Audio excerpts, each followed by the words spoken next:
Let's talk about Dead by Daylight, shall we? Dead by Daylight has always felt like a bit of an indie game. Well, I've always felt that way anyway. I was originally going to open the video with the sentence, "Did you know that Dead by Daylight is an indie game?"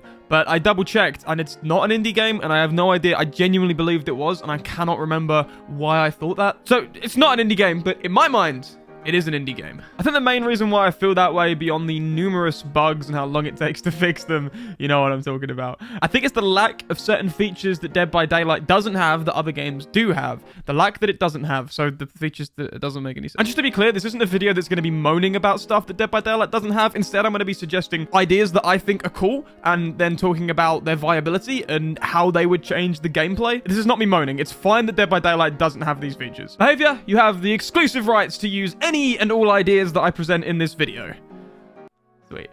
True custom games. DBD has custom games, but they simply emulate the existing trials with people that you choose. When I say true custom games, I'm talking about Overwatch or Counter-Strike style custom games. Games where you have a vast variety of settings to mess about and have fun with. 2v8, for example, or double generators, or player speed changes.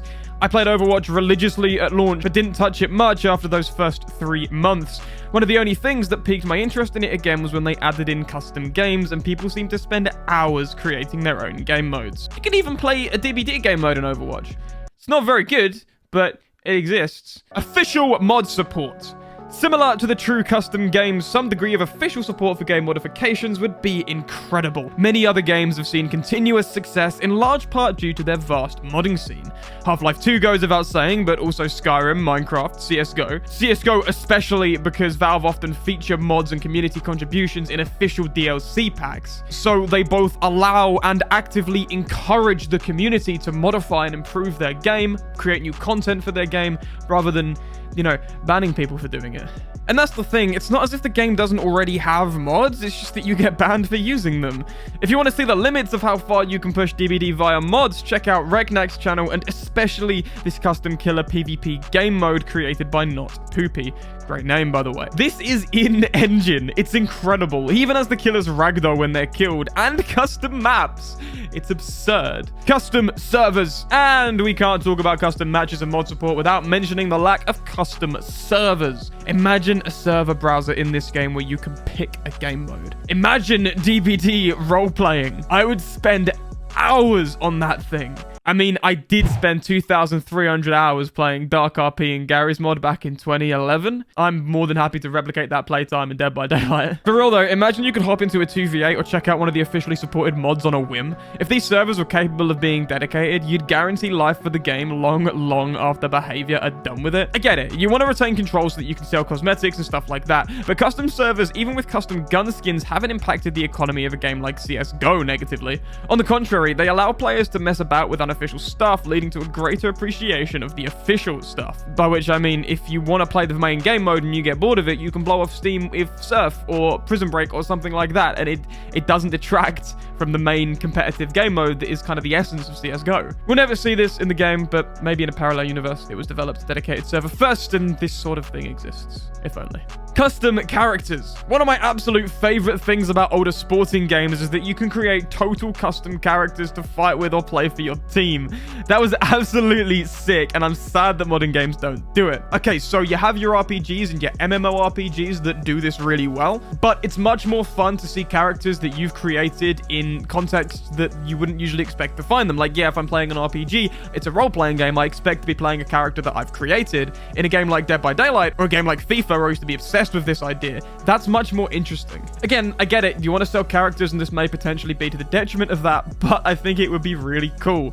Yes, people will make licensed characters that aren't in the game and that could be a problem, but regular characters can still be fully custom models of a generic me sort of style slot on the character selection screen with no special perks that you can customize. You'll never match a character to a truly custom model, so why not? Oh, yeah, because that'd take a huge amount of development time. I'm saying this as a guy whose game forces you to look like this with barely any customization whatsoever outside of picking random gear. Hey, play my game, by the way. It's free. If you want it, it's fine if not. Character perk and map banning. Hotly debated in circles of losers who only play one character. I'm talking about you, Pebsie. Games like League of Legends allow you to ban certain characters from the pool of potential combatants, and I'd like to see something similar in DBD. The same goes for specific perk and map banning. Here's an idea of how it could work. When queuing, you choose one killer that you do not want to play against. If you're in a SWF, then it'd be whoever created the lobby that chooses. You would then simply not be eligible for matches where the killer is that banned killer. Once you're in a match, all 4 survivors and the killer pick a map that they don't want to play on. The map that the killer chooses is gone from the pool of potential maps, and whichever map has the most votes on the survivor side is banned. If all 4 survivors pick a different map, then a random one of those 4 is chosen to be banned. It's kind of like a reverse version of the map offering system as it stands today. Finally, before the match begins, all players are presented with the opposing side's perks. Each survivor picks 1 perk to ban, and the killer picks 4 perks to ban. The survivor and the killers then have up to 60 seconds to change their build around to match the new bans. Oh, but every killer is just gonna ban DS. So what? So what if that happens? If every killer bans DS every single game, then that means that DS needs to be reworked. Wouldn't that make the game so much more interesting if you couldn't just use the 4 meta perks every single game? Like, you outright were not capable of doing that? Just think of the big data potential behavior. I know that's music to your ears. Big data. Just think about it. You could also allow players to pick 1 perk they absolutely do not want banned, and that perk can't be voted for. You give away one of the perks you'll be taking in exchange for its usage, or alternatively, you can use this as a red herring to trick the other side into thinking you have a perk that you do not. I know this one is deeply flawed, and a lot of people aren't going to like it, but I still think that it would be a net positive for the game and its community. It actually might help kill some of the toxicity in the game as well, as players can no longer complain about like a 4 perk meta, and it'll also force players to use perks that they wouldn't otherwise consider using. I think that'd be good. A casual game mode. They've already said they're not going to do this, but I don't care. I'm going to complain about this again. This is me moaning. This part of the video, this section is me moaning. So give me 5 minutes to self-indulge. I'm going to moan for a little bit. I've said it many times before, but I feel it bears repeating once again.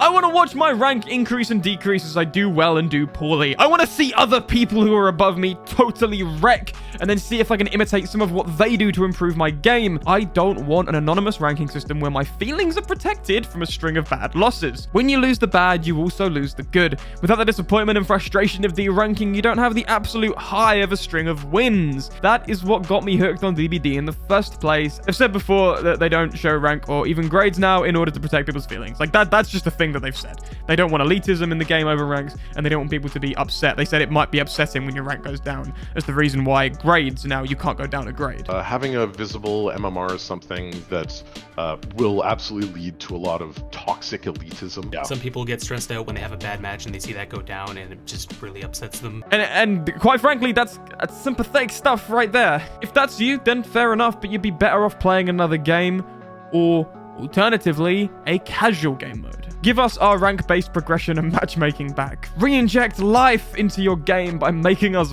feel things again, rather than trying to make the experience as dull as possible by removing any consequences to playing poorly. Then add in an MMR-based casual mode where people can just chill and whatever. Mess around, not be hurt by the reality of their poor performance. And here you go. Here's your participation trophy. Here. One of the main fears from behavior is that they don't want to split the player base between 2 queues and therefore make the queue times longer. However, I don't think that's a reasonable argument against its addition, because you'd have more players playing the game if they had more of a choice of how they played the game. It's also worth mentioning that queue times now, at a point where the player base is the lowest it's been on average since I began playing 3 years ago, are miles better than they were when the game had 100,000 concurrent players. The queue time issues of the past are not player count based but engineering based, and that can be proven by how effective the current matchmaking algorithm is at finding games. By the way, side note, Behavior have done an absolutely incredible job at improving the matchmaking algorithm to a point where you can find games really quick as either side. At least that's been my experience. And I remember back in the day when before crossplay, when I was playing on Switch, where I would genuinely wait like half an hour to find a game. I would start searching for a game, I would set my Switch down, and I would like watch a movie or something. And then, oh, I'm in a game. Sweet, let's go. I guess it makes a bit less sense now that rank-based matchmaking is totally done and dusted, but I still would have preferred that as a solution than what we have now.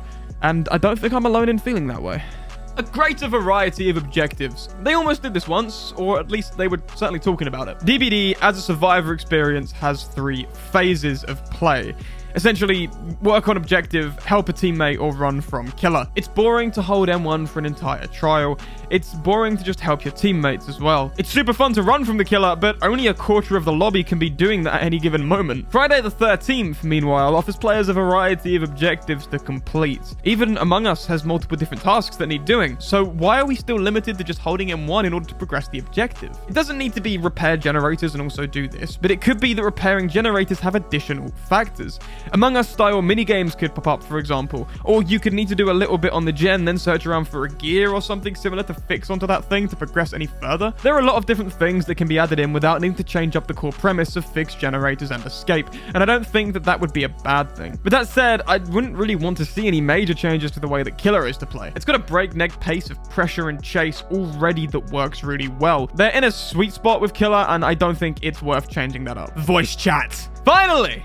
I know, it would be pure chaos, but it would be beautiful chaos. I think the biggest holdback on adding in voice chat is the fear of trolling. DBD pits people against each other. It's no surprise that toxicity occurs, but other games just do it anyway with an understanding that if it has potential to be fun, then it's probably well worth doing. A proximity-based voice chat system would be immense. It'd be especially cool if the killer could listen in at greater ranges than survivors. You could hide around a corner and hear their chatter, their scheming, their intel. It would certainly increase the horror element to be able to chat to your pals. It'd help new players learn the ropes and what not to do rather faster. And you know what? Here's the real kicker. I think it would decrease toxicity in the game overall. If someone does something to you right now, they're just an avatar or maybe a name. You're going to get annoyed at them because your brain doesn't see them as another human being. You just see them as an object that's done something to get in your way. It's like how when you're driving and another car does something stupid, it's very easy to go, wow, what a prick, because you're never going to actually talk to that person. But when you do something a bit silly, you make excuses for it in your head and hope that those around you are understanding. They're not, by the way. They think you're an arse the same way you think they're an arse if they did the thing that you just did. Just so you know. But if you weren't in an isolated private metal box moving at 70 miles per hour, but no more, then they might. I think that the same is true in game design. It's easy to belittle someone you can't humanize, but voice reveals to you immediately the human behind the screen. It wouldn't improve all cases, but I bet it would improve a large amount of them, and it would be exceptionally fun. And funny, and scarier, and more engaging.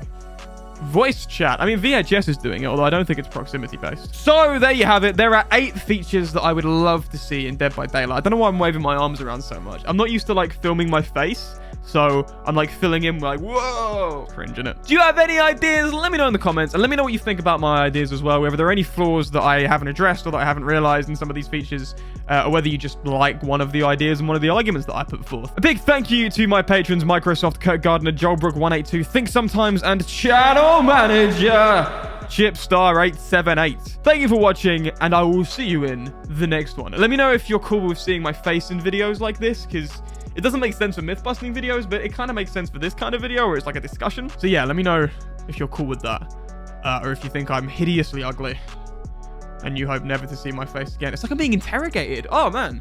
Right, thank you for watching. I will see you in the next one. And we'll fade out from here, so whatever. Well, look at that stabilization. Look at the camera try and stabilize.